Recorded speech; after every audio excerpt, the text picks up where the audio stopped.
पिछला वीडियो में हम लोग ने यूपीएससी प्रीलिम्स एग्जाम का सिलेबस है उसको समझा।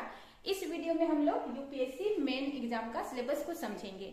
तो यूपीएससी मेंस एग्जाम का सिलेबस को समझने के लिए पहले हमको यूपीएससी मेन एग्जाम को दो भागों में डिवाइड करना पड़ेगा। पहला आता है क्वालिफाइंग पेपर और दूसरा आता है मेरिट पेपर।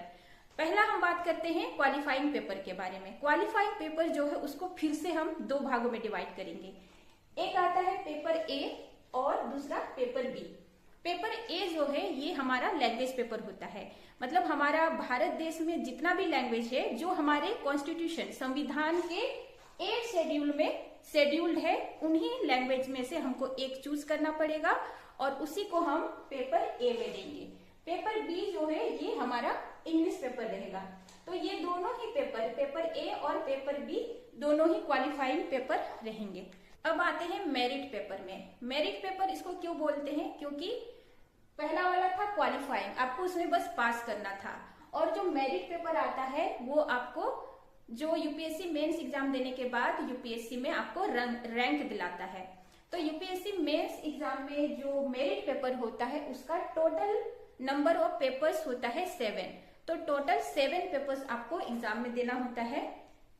पहला नंबर में आता है एसे। पेपर 1 एसे होता है और जीएस के 4 पेपर होते हैं, जीएस 1, जीएस 2, जीएस 3 और जीएस 4, है ना। टोटल मिला के हो गया कितना? टोटल 5 पेपर हो गए। फिर आता है ऑप्शनल पेपर। फिर ऑप्शनल पेपर को 2 पेपर में उसको बांटते हैं, पेपर 1 और पेपर 2 हो गया। यहाँ पे 6 और 7 टोटल पेपर जो है मेरिट लिस्ट में आपको पेपर देने होते हैं वो 7 पेपर का।